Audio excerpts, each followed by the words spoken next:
Assalamualaikum dan salam sorakku sayang Buletin UKAS edisi malam 31 Julai 2021 bersama saya Fidos Matram.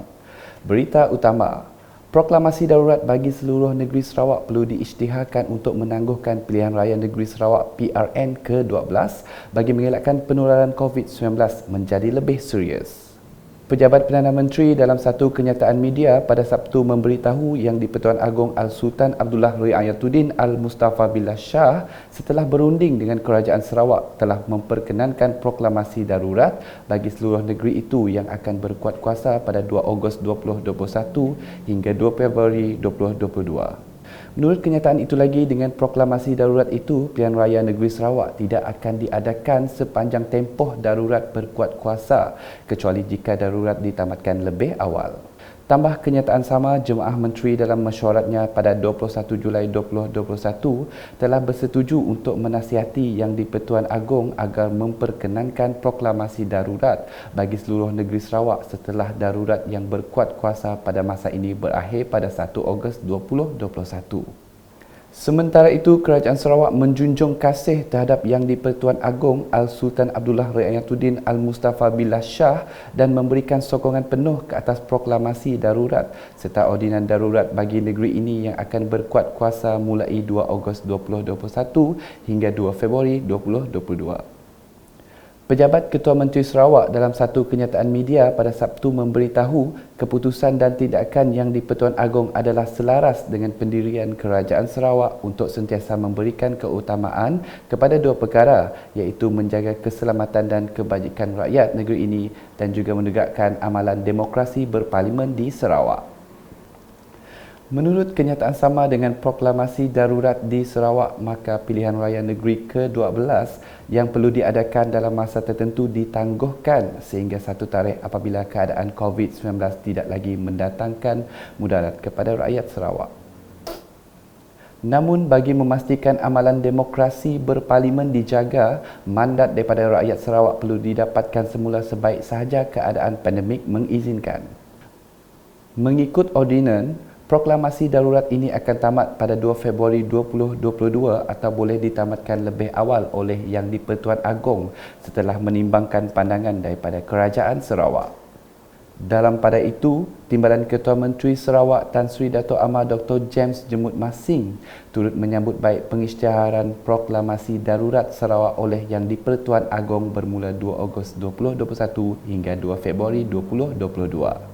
Menurut beliau, proklamasi darurat oleh Yang di-Pertuan Agong adalah berdasarkan nasihat daripada Kementerian Kesihatan Malaysia KKM, Suruhanjaya Pilihan Raya SPR, Angkatan Tentera Malaysia ATM dan juga Polis Diraja Malaysia PDRM dalam mengawal penularan wabak COVID-19. Dalam kenyataan medianya pada Sabtu, adun balik itu memberitahu sekiranya usaha melandaikan lengkuk jangkitan COVID-19 dalam komuniti dapat dikurangkan, maka Kerajaan Sarawak boleh menasihati Yang di-Pertuan Agong untuk menarik semula proklamasi darurat agar pilihan raya negeri ke-12 dapat diadakan. Katanya, Gabungan Parti Sarawak GPS di bawah kepimpinan Ketua Menteri Sarawak, Datuk Patinggi Dr. Abang Abdul Rahman Zohari, Tun Dato' Abang Openg perlu mendapat mandat semula bagi mentadbir negeri ini bagi tempoh 5 tahun yang akan datang. Dalam pada itu, beliau yang juga Menteri Infrastruktur dan Pembangunan Pelabuhan Sarawak menegaskan pelaksanaan prosedur operasi standard SOP yang ketat perlu ditekankan sekiranya PRN ke-12 berlangsung kelak tanpa menjejaskan kesihatan rakyat Sarawak. Tegasnya, kejadian yang berlaku semasa PRN Sabah Zulum ini wajar dijadikan pengajaran dan iktibar supaya wabak COVID-19 dapat diatasi.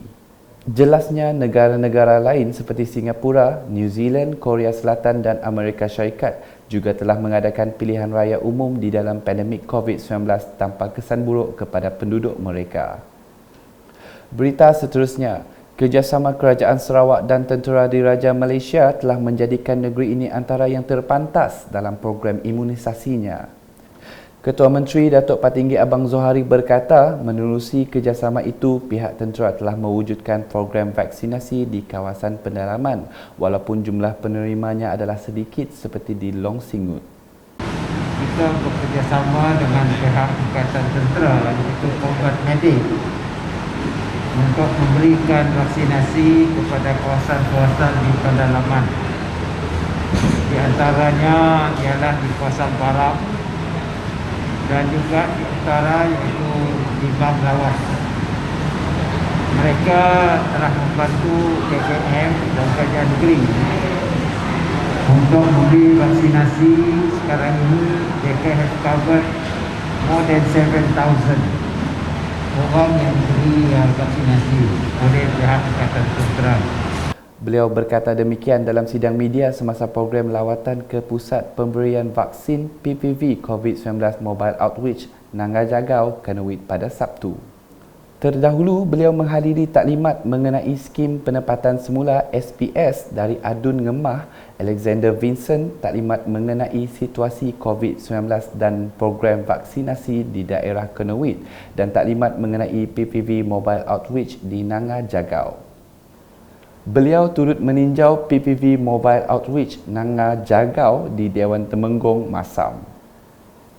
Dalam pada itu, Ketua Menteri menambah program vaksinasi di negeri ini telah menunjukkan kejayaan dengan trend penurunan kes kritikal.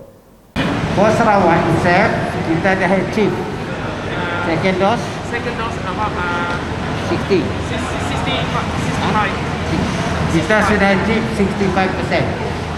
The whole Sarawak, kita pun achievement second dose is 65%. So hopefully by August, end of August, we achieve 80% for the whole of Sarawak. Dan walaupun kes dia begini, hari ini 400 lebih, kadang-kadang dia menurun, naik, menurun. Tetapi kes kematian telah menurun. Yang ini penting, to indicate whether we are successful or not is the death rate. Number 2 is ICU bed, hospitalization. Mengikut maklumat yang ada, orang masuk hospital dah kurang. Jelasnya juga sehingga kini program vaksinasi telah dijalankan di hampir semua penempatan di kawasan pedalaman. Selanjutnya di Mulu. Projek pembinaan Jalan Marudi Mulu Fasa 1 melalui Long Terawan Fasa 1 merupakan projek rakyat yang telah diumumkan Ketua Menteri pada Mac 2019. Bagaimanapun, projek sepanjang 6.8 km yang menelan kos kira-kira 43 juta ringgit itu mengalami kelewatan dari jadual asal.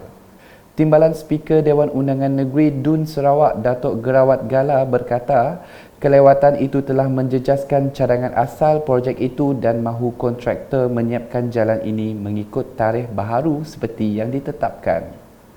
Memang pihak kontraktor juga pernah mohon untuk diberi lanjutan masa. Ada juga diberi oleh pihak JKR, itu based on MCO dan sebagainya lah. So the latest revised completion date yang original tu September tahun 2021. Tapi ya, selepas extension of time yang sudah dilulus oleh JKR, latest completion date is 7 February 2022. Beliau berkata demikian ketika ditemui media selepas mengadakan lawatan kerja ke projek rakyat Fasa 1 pembinaan Jalan Marudi Mulu melalui Long Terawan Fasa 1 pada Khamis. Sehingga kini peratusan fizikal projek itu hanya mencapai 43.95%. Terdahulu, Datuk Gerawat Gala yang juga Adun Mulu telah diberikan taklimat oleh Jurutera Awam JKR Wilayah Sarawak Syahbuddin Abu Bakar berhubung progres pembinaan jalan berkenaan. Manakala di Debak, Kerajaan Negeri melalui permohonan dari Adun Saribas Muhammad Razi Sitam telah meluluskan peruntukan sebanyak 30 juta ringgit bagi membina terusan di Kampung Debak. Projek pembinaan terusan itu telah diluluskan oleh Datuk Patinggi Abang Zohari bagi menangani bencana banjir yang sering berlaku di Kampung Melayu Debak. Sehubungan itu, Muhammad Razi telah mengadakan satu perjumpaan bersama Guru Besar SK Datuk Bandar Debak pada Khamis memandangkan projek sistem saliran yang bakal dibina di Kampung Melayu Debak turut melibatkan kawasan sekolah berkenaan. Salah satu kawasan parit baharu yang dibina itu bertujuan mengurangkan kekerapan banjir di kampung tersebut. Seterusnya, Unit Komunikasi Awam Sarawak UKAS meneruskan inisiatif program ziarah UKAS dengan menyantuni seramai 55 penduduk yang memerlukan di Dewan Undangan Negeri Dun Keduk. Simbolik penyerahan bantuan telah disempurnakan oleh Adun Keduk Martin Ben bersempena dengan lawatan kerja beliau ke Kampung Mayang Kawan pada Rabu, bertempat di Bilik Gerakan Jawatan Kuasa Kemajuan dan Keselamatan Kampung JKKK Mayang Kawan. Penerima yang tersenarai terdiri daripada penduduk Kampung Mayang Kawan, Kampung Keranji Atas, Kampung Keranji Baru, Kampung Mantun Mubuk, Kampung Resak, Kampung Perangkan Mawang dan juga Kampung Antayan. Penerima yang tersenarai terdiri daripada penduduk Kampung Mayang Kawan, Kampung Keranji Atas, Kampung Keranji Baru, Kampung Mantun Mubuk, Kampung Resak, Kampung Perangkan Mawang dan Kampung Antayan. Beliau dalam pada itu merakamkan terima kasih kerana diberi peluang untuk menyerahkan bantuan makanan kepada golongan sasar yang memerlukan di kawasan itu, di samping menghargai penglibatan UKAS dan semua pihak yang membantu usaha kerajaan meringankan beban masyarakat. Masih dengan program ziarah UKAS, kali ini giliran seramai 30 penduduk di sekitar Dalat menerima sumbangan bersempena program itu yang diadakan di Masjid Darul Falah, Kampung Penat pada Khamis. Bantuan yang disampaikan berupa bekalan makanan, pelitup muka dan cecair pembersih tangan sumbangan UKAS. Dalam pada itu, UKAS turut memberi bantuan tersebut kepada Masjid Nurul Huda, Kampung Judan dan Surau An-Nur, Kampung Judan Ulu Mukah. Sehubungan itu, Pengerusi Masjid Darul Falah Kamal Sirat menzahirkan ucapan terima kasih kepada agensi kerajaan itu di atas sumbangan kepada penduduk yang memerlukan dan terkesan akibat pandemik COVID-19. Sekian edisi malam bersama saya Fidaus dan kru penerbitan. Berita lebih lanjut boleh didapati di semua platform media sosial UKAS termasuk portal ukas.sarawak.gov.my dan pastikan anda subscribe UKAS channel di YouTube. Salam UKAS.